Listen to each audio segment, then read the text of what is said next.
saya melihat berdua tiga hari ni, sejak 2 menjak inilah yang boleh saya katakan banyak perkara terjadi, yang saya ingat saya sebagai orang muda melihat perkara ini agak bercelaru. Dan ialah apa yang telah terjadi ni memerlukan pandangan daripada orang lama macam Tok Abah.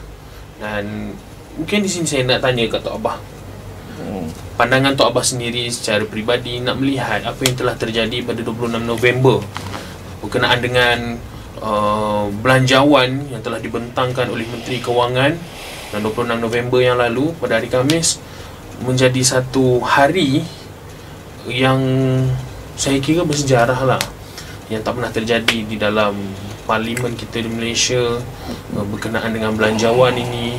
Mungkin ada pandangan Tok Abah yang boleh Tok Abah berikan untuk saya sebagai orang muda untuk memahami apa yang telah terjadi sebenarnya.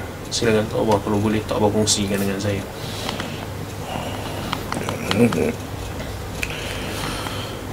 Sebenarnya ni dalam sejarah belanjawan negara pada pengamatan Tok Abah lah, inilah kali pertama belanjawan negara ni menarik perhatian bukan hanya penganalisis ekonomi, para akademia, penganalisis politik, tetapi dia menjadi perbahasan umum semua lapisan rakyat.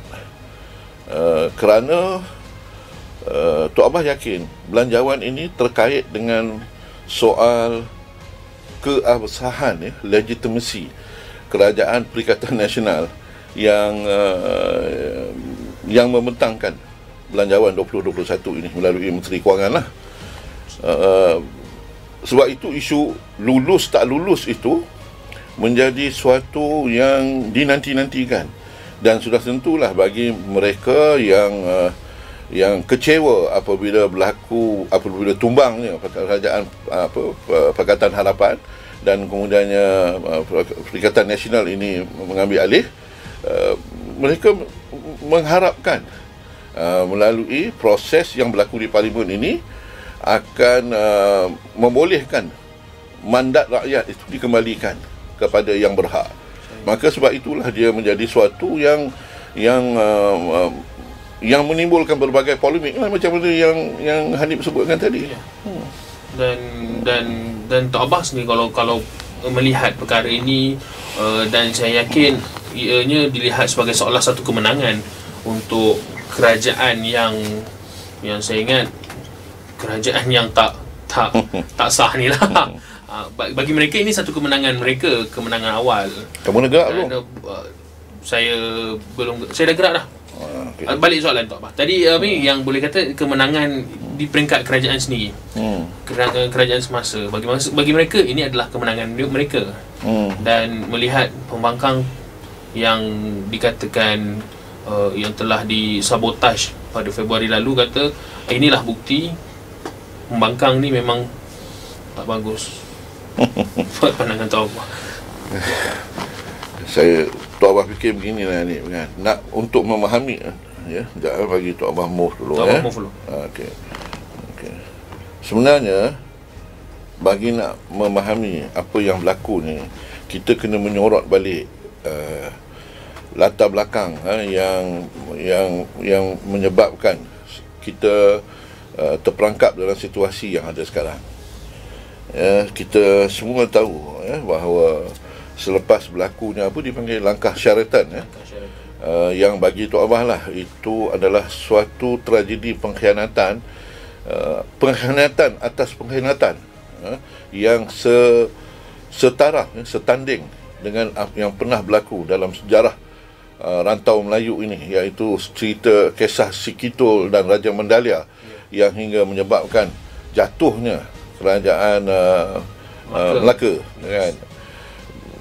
Bermula daripada episod itu kan, kita lihat dia merupakan detik bermulanya, kalau boleh Tok Abah sebut, macam mendung yang menyebabkan membawa awan hitam yang menyebabkan suasana demokrasi menjadi suram dan kelam. The dark day of demokrasi bermula di negara ini. Tok Abbas sebutkan ini kerana semenjak daripada berlaku peralihan kuasa dan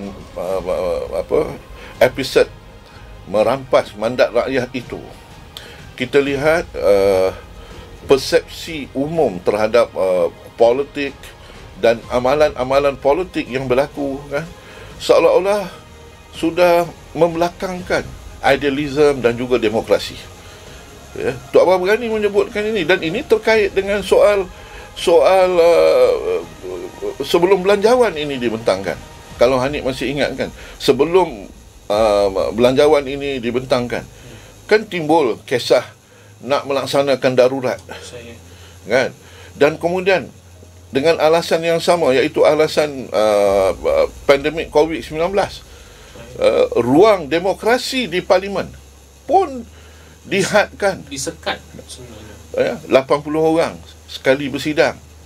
Kemudian masa perbahasan dihadkan, dan kita juga dapat melihat perilaku speaker yang seolah-olah bagi Tok Abbas kan menghalang proses demokrasi berparlimen itu berjalan mengikut tata kelola yang sepatutnya berlangsung.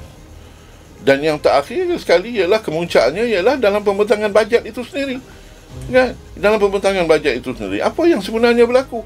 Kita lihat bajet ini lebih kepada soal bagaimana to sustain power, lebih kepada soal bagi untuk membolehkan kerajaan Perikatan Nasional itu terus kekal berkuasa. Tok Abbas nampak dari sudut itu, walaupun memang ada perkara-perkara yang disebut sebagai untuk rakyat kan, dalam konteks menghadapi pandemik COVID-19 ini. Tetapi dalam tempoh perbahasan, saya kira bagi siapa yang mengikuti perbahasan di parlimen, kita dapat lihat bagaimana lompongnya belanjawan ini. Dan itu pada hari 26 itu kita lihat buktinya apa? Instead of yang sepatutnya Menteri Kewangan tu menjawab perkara-perkara yang berbangkit oleh ahli di parlimen, tetapi apa yang beliau buat ialah mengumumkan beberapa pindaan dan peruntukan tambahan sehingga disebut jumlah 500 juta, dan perkara-perkara yang terkait dengan kebajikan rakyat yang dibangkitkan oleh pihak pembangkang, isu pengeluaran KWSP, isu moratorium dan banyak lagi lah. Nampaknya semua dimasukkan. Jadi jelas menunjukkan bahawa belanjawan yang disediakan itu bukanlah satu belanjawan yang sebenarnya untuk melaksanakan tanggungjawab sebagai pemerintah kepada rakyat, tetapi lebih kepada soal untuk memastikan kuasa dikekalkan. Dan dalam waktu yang sama, kita juga mendengar, kita tahu bahawa usaha untuk mengembalikan mandat rakyat dilakukan khususnya oleh Ketua Pembangkang Datuk Seri Anwar Ibrahim, walaupun tidak diterangkan semua tahu itu apa yang sedang berlaku. Dan sebab itu akhir detik 26 bulan tu menjadi satu saat yang orang mengharapkan mengharapkan bahawa pada waktu itu jatuh Kerajaan Perikatan Nasional. Tetapi apa yang berlaku sebaliknya ialah bajet itu diluluskan sebab orang berharap tolak. Jadi sebab itu dia menimbulkan disappointment kan, rasa tak puas hati semua. Sedangkan itu bagi siapa yang memahami proses yang berlaku di parlimen, that is only fasa yang pertama, kan disebut lulus di peringkat dasar. Jadi yang menjadi perdebatan ialah cara bagaimana proses bagaimana kelulusan itu dibuat pada hari tersebut. Okey, baiklah. Abang jalan dulu. Bukan tadi Tok Abbas jalan lah? Saya dah jalan lah. Oh, okey. Okey, ni. Ini sama juga Tok Abbas, main chess ni percaturannya kena betul. Salah catur besar korbannya. Okey, baik Tok Abbas. Jadi Tok Abbas dah sebut berkenaan dengan Ketua Pembangkang yang tadi yang dilihat, saya boleh nyatakan dari awal perbelanjawan ini dibentangkan, boleh dikatakan perang untuk menentang, perang untuk memastikan belanjawan ini betul-betul kembali kepada rakyat. Namun pasca daripada pengumuman 26 November ni Tok Abbas, saya boleh katakan banyak orang-orang di luar yang macam Tok Abbas boleh katakan tadi, kurang faham, tidak jelas. Perkara asasnya Tok Abah, bila dikatakan mengenai belanjawan ini lulus, mereka sangkakan belanjawan ini lulus dah, boleh dibelanjakan dah, boleh dah diturunkan kepada rakyat. Sebenarnya ianya lulus baru di peringkat dasar. Ada beberapa proses lagi yang perlu dijalani. Dan melihat kepada apa yang terjadi pada 26 November, Ketua Pembangkang yang dikatakan pada awalnya terbang tinggi untuk mengambil pilihan untuk melawanlah belanjawan ini. Namun kau pun terpengaruh juga Saya pun terpengaruh. Kita nak melihat pandangan Tok Abah sendiri. Ini saya cakap, saya anak muda ni yang melihat benda ini daripada Facebook, Twitter dan sebagainya, melihatkan perkara ini sepatutnya terjadi begini, tapi terjadi begini. Yang dikatakan terbang tinggi, akhirnya tiba-tiba yang dikatakan sayapnya patah tiba-tiba. Pandangan Tok Abah, patah ke tak patah ke? Apa kata Tok Abah? Ya. Okey, sebelum Tok Abah pergi ke komen yang itu tadi giliran awak. Saya. Okey, Abah. Sila Tok Abah. Okey. Yang Tok Abah nak sebutkan ialah begini, nombor satu ni ialah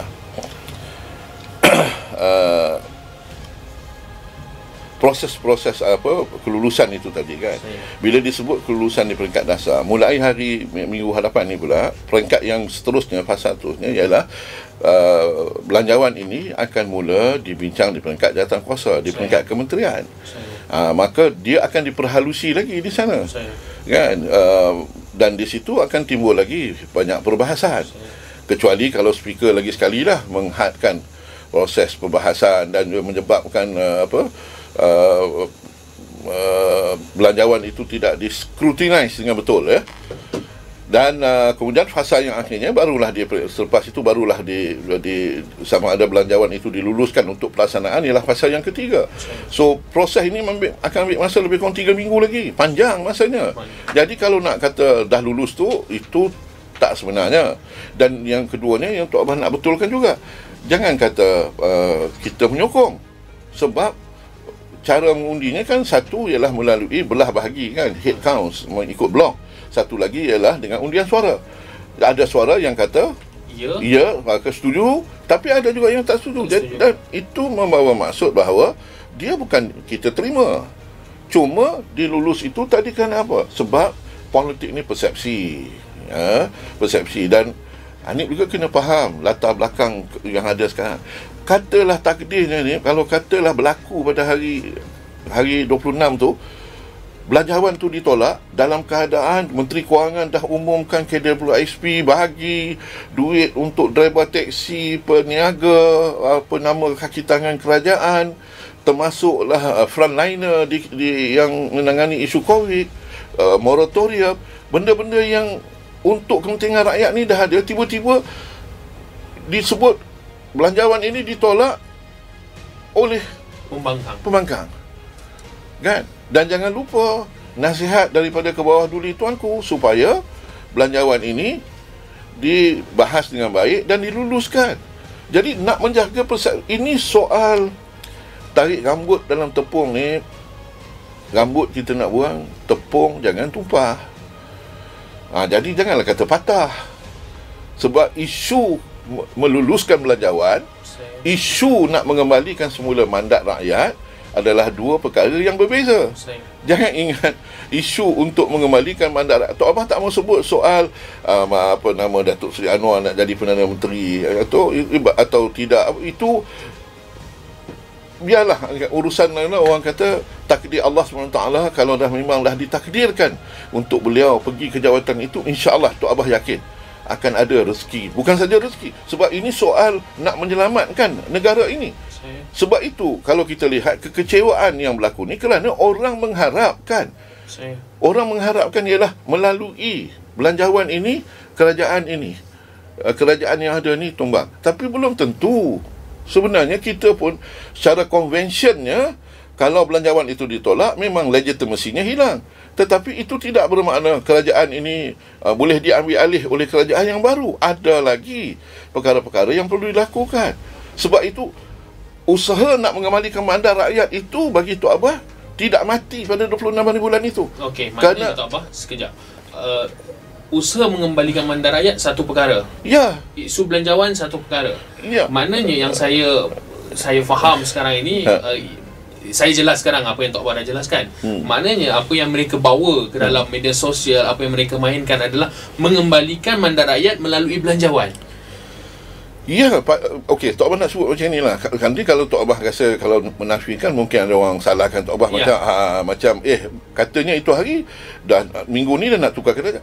Now, kita tidak menolak bahawa salah satu cara untuk mengembalikan mandat rakyat ialah melalui penolakan kepada belanjawan ini. Okey. Tapi anda kena ingat, waktu penggulungan Menteri Kewangan itu kan, dia bukan menjawab persoalan yang dibangkitkan, tapi dia meraihkan perkara-perkara yang telah ditunjuk, kelemahan-kelemahan yang ada dalam belanjawan yang dibentangkan dulu. Contohnya isu KWSP, isu moratorium, dan ada beberapa lagi yang berkait dengan soal peruntukan untuk menangani COVID-19. Jadi semua itu nampaknya macam seolah-olah belanjawan yang awal asal disediakan itu bukanlah satu belanjawan yang benar-benar sempurna, sehingga akhirnya terpaksa dibuat pindaan-pindaan besar yang melibatkan 500 juta. No, bila itu telah dilakukan, kalau pembangkang mengambil sikap menolak pada hari itu melalui undi secara belah bahagi itu, cuba bayangkan bagaimana persepsi di luar sana, khususnya terhadap Datuk Seri Anwar akan dituduh tau, kerana rakus sangat nak jadi Perdana Menteri, maka sanggup membelakangkan kepentingan rakyat. Boleh tak persepsi yang macam itu dibina di luar sana? Sebab itu Tok Abah percaya kan, kita ni dalam organisasi, dalam kepimpinan ni ada satu istilah yang diguna dalam jemaah Islam disebut siqah, keyakinan, kepercayaan kepada pimpinan ini.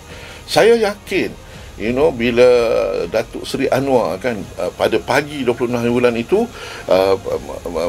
dah mula merasakan, mula menghidu ada sesuatu yang tidak kena, dan dia dah mula memberikan mesej supaya tunggu arahan yang seterusnya. Maknanya ada pertimbangan-pertimbangan. This is tactical move. This is a battle to fight persepsi. Ini politics. Jadi kita yang duduk di luar ni tiba-tiba menjatuhkan hukum lebih kurang ni, macam kita tengok ni, kita mengicah ni lebih kurang orang nonton bola kan, dah sampai itu patutnya jaring kan, tiba-tiba kapten tak jaring kan, kat luar tendang bola keluar kan. Jadi yang kat luar menjerit apalah maki amun apa semua kan. Nasib baik kapten tak buka kasut, buka boot, nah ambil kau main. kan. Tapi ialah takkanlah. Tapi Tok Abah nak sebutkan, saya yakin, saya percaya ada faktor-faktor yang cukup kuat. Sebab ini bukan soal main chess ni. Ini soal tata kelola, nak memimpin negara, is governance, So saya yakin jangan semudah itulah kita membuat konklusi bahawa habislah, hilanglah kita punya disappointment dan sebagainya, ayat semua keluarlah, kekecewaan. Sedangkan the battle is still on. We have not surrender. Kan? We have not surrender. The battle is still on. Benda perkara sedang berlaku, dan kita dah beri mandat kepada pimpinan. Kan? Kalau dah tak boleh nak tersebut, tadah tangan, doa, sokong, tolonglah, doa bagi mudahkan urusan. Ini kita pula terpaksa nak menjawab. Tok Abah rasa tak patutlah. Tok Abah menyembuhkan ni mana? Tok Abah jalan. Tok Abah silap langkah, saya makan dulu. Okey. Okey, kata patah. Kena selamatkan kuda aku dulu lah. Okey. Silap saya warning. Tu satu lagi. Jangan bagi tahu strategi dekat musuh. Dah tahu.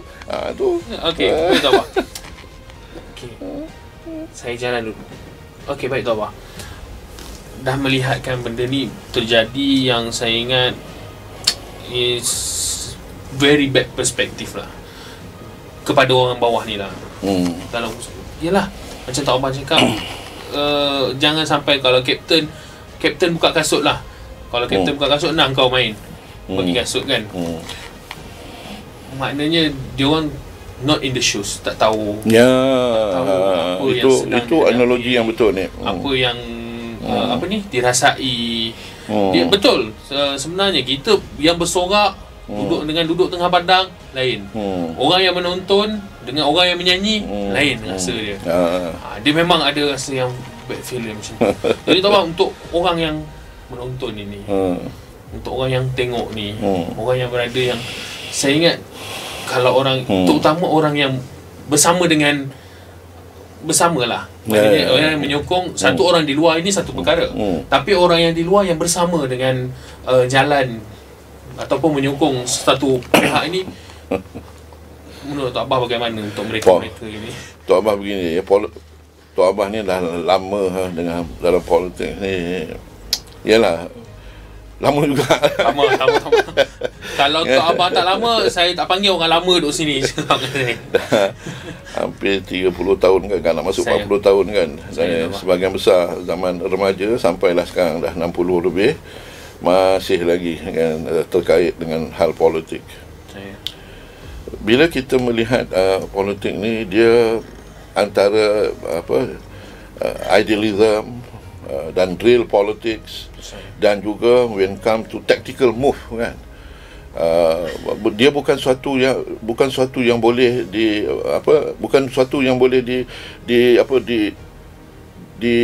dirumuskan secara mudah, retorika kan. Sebab keputusan-keputusan politik ini adalah satu keputusan yang menyebabkan sama ada matlamat perjuangan kita itu akan dapat dicapai ataupun akan terhalang.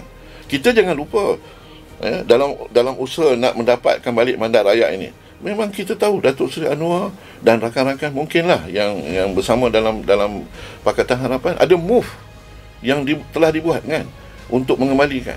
Tapi di sebalik sana pun ada juga gerakan yang berlaku, dan dari semasa ke semasa kita terpaksa buat adjustment kan. Ini bagi Tok Abah soal ijtihadi politik, ijtihadi siasi kan. Jadi yang ini bukan boleh ada yes or no. Kadang-kadang ada keputusan-keputusan politik yang pahit kan, yang pengalaman Tok Abah sendiri lah kan.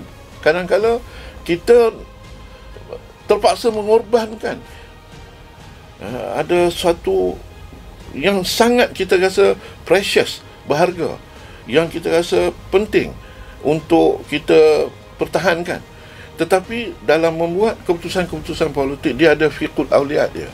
Dia ada soal yang mana nak didahulukan, ataupun dalam konteks hukum fiqh antara dua benda yang haram, yang mana yang paling kurang haram kan. Jadi ini ada pertimbangan dan perhitungan yang bukan mudah.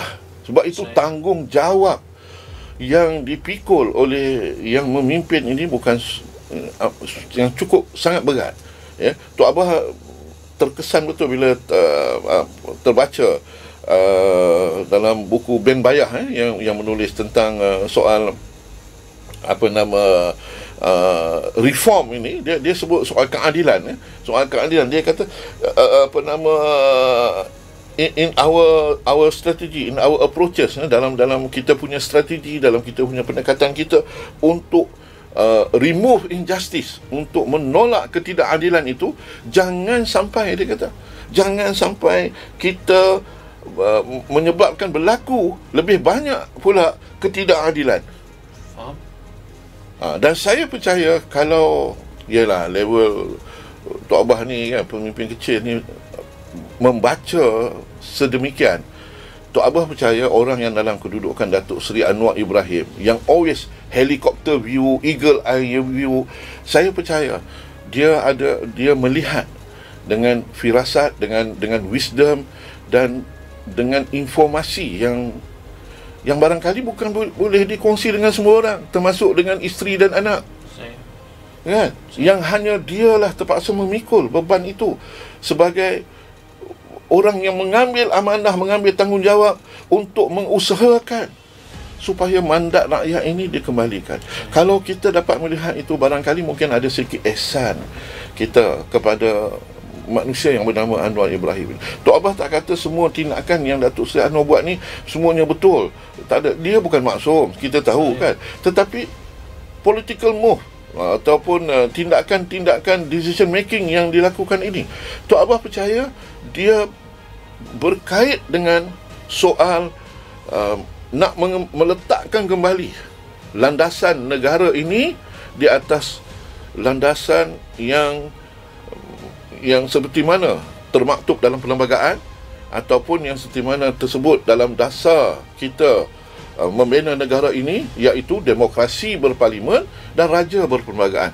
Saya kira pencaturan ni kita ngomong catur ni yang dilakukan oleh Datuk Seri Anwar itu ada pertimbangan-pertimbangan itu, dan kalau kita masih lagi meletakkan beliau sebagai pemimpin nombor satu dalam konteks Perkhidmatan Harapan, dan kita kena bagi kepercayaan lah kan. Itu bagi Tok Abah lah. Okey, Tok Abah. Tadi Tok Abah jalan dulu, saya dah jalan lah. Kita nampaknya main kepala botak je yang depan ni. Nak pergi, tapi kalau pergi tu nanti mati. Kita bawa gerakan host ni lah. Alright, baik Tok Abah. Okey Tok Abah.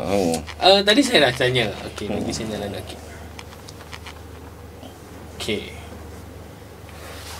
Tok Abah. Tadi kita dah melihat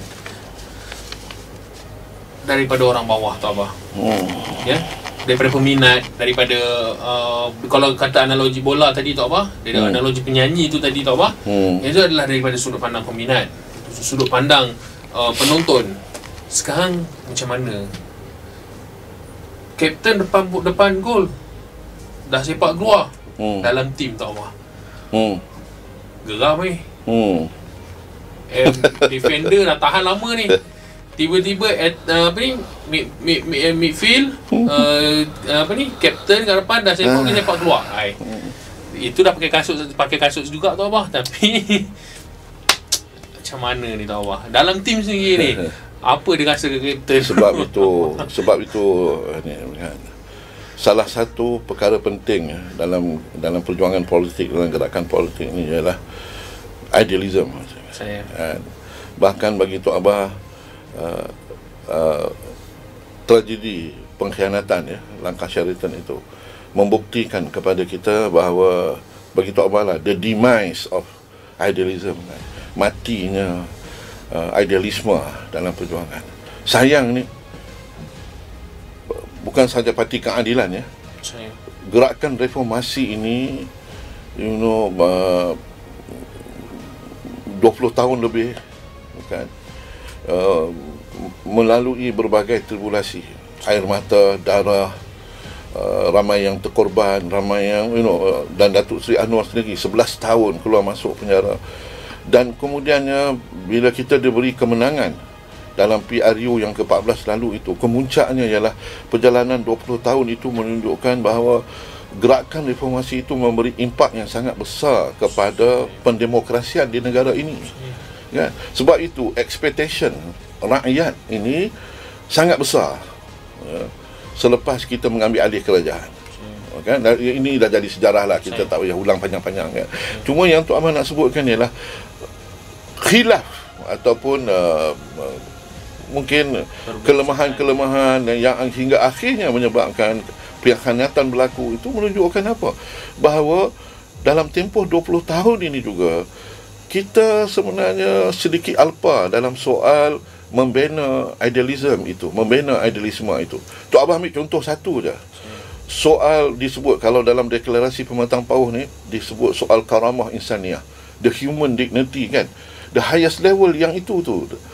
Kalaulah prinsip penting itu difahami oleh anggota parti ataupun mereka yang mengatakan kami ni pendukung reformasi, kami otai reformasi, kami ni memulakan gerakan reformasi, kami yang turun di jalan raya dan sebagainya, kalau itu menjadi ruh jiwa kepada mereka yang mendukung idealisme perubahan Islah Mastata'tum ini, Tok Abah yakin kan peristiwa pengkhianatan ini takkan berlaku. Tapi apa yang berlaku ialah sebenarnya vacuum itu, dan sudah tentu dalam politik ni kita tak dapat elak people with personal agenda kan.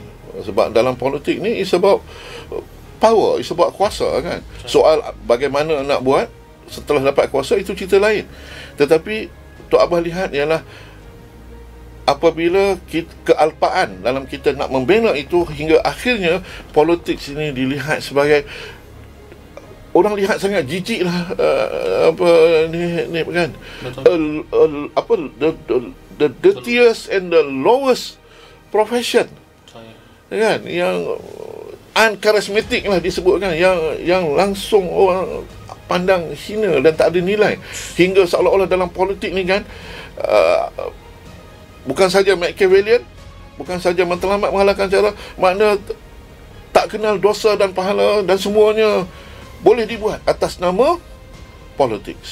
Dan saya fikir bagi insan yang macam Datuk Seri Anwar yang mempelopori idealism reformasi ini, bukan 20 tahun dulu, Tok Abah fikir bagi Tok Abah yang ikuti Datuk Seri Anwar dari zaman remaja tahun 70-an, beliau sangat istiqamah dari segi the big picture about bagaimana negara ini perlu dibina. Negara yang begitu diverse, begitu plural, misi dan visinya jelas, cukup jelas. Bahkan dalam konteks mengembalikan mandat rakyat ini, Tok Abah yakin pertimbangan utama beliau bukan soal beliau menjadi Perdana Menteri. Pertimbangannya ialah bagaimana ini untuk melaksanakan agenda besar Islah Mastata'tum ini, perubahan besar kepada rakyat ini. Maka bagaimana, maka perlu ataupun perlunya mandat rakyat ini dikembalikan semula. Dan yang menyedihkan ialah kan, bila berlaku insiden 26 ni, dan dalam sehari dua ni tengok kat sosial media, bukan hanya di luar pakatan, dalam pakatan, bahkan dalam hati keadilan seni, bahkan Tok Abah tengok dalam jemaah NGO pun macam seolah-olah terkeliru dengan macam dan itu bagi Tok Abah adalah indikasi yang menunjukkan kan bahawa isu etik dan moral dalam kehidupan ni sebenarnya ialah dekadasi yang sangat menyayat hati lah, yang sebenarnya memerlukan tindakan segera. Dan bagi Tok Abah meletakkan harapan sebenarnya. Matlamat yang utama bagi mengembalikan mandat rakyat, meletakkan Datuk Seri Anwar Ibrahim sebagai pemimpin nombor 1 Perdana Menteri Malaysia, ialah yang paling penting ialah untuk mengembalikan semula ini, membina iaitu pembangunan untuk rakyat, pembangunan ekonomi, pembangunan infrastruktur, pembangunan sosial yang berteraskan nilai dan idealism yang kukuh bagi membolehkan kita menjadi sebuah negara bangsa yang bermaruah. Macam aku bagi ceramah politik pula ni. Penting untuk saya untuk faham Tok Abah sebenarnya. Daripada orang seperti saya yang yalah pasca 26 November. Tok Abah ajak engkau main chess ni sebab Tok Abah baca dalam WhatsApp lah, dengar semua. Tok Abah kata alamak, apalah kan. Sebab saya bagi tahu Tok Abah, pasca 26 November nak tak nak ianya meninggalkan kesan kepada pendukung-pendukung di bawah ni yang macam Tok Abah cakap keliru. Yang saya kira berombak lah, yang ke kiri tidak, ke kanan tidak, pelampung tak ada, bukan pelampung tak ada pelampung tak nak guna. Itulah yang saya ingat apa yang terjadi. Tapi Tok Abah, mungkin saya ingat Tok Abah ada buah-buah fikiran ataupun pesan-pesan lah sebagai orang lama yang melihat, yang saya ingat kira Tok Abah melihat perkara ini lagi general untuk kepada baik daripada bawah akar umbi hingga ke pimpinan atas yang Tok Abah lihat sendiri. Tok Abah mengharapkan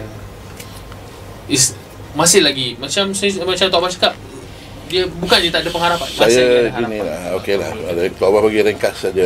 Tak payah kita lah tak habis kita punya game ni macam ni. Itu apa ni, Tok Abah nak sebut gini, faktor kemenangan ni ada dua ni.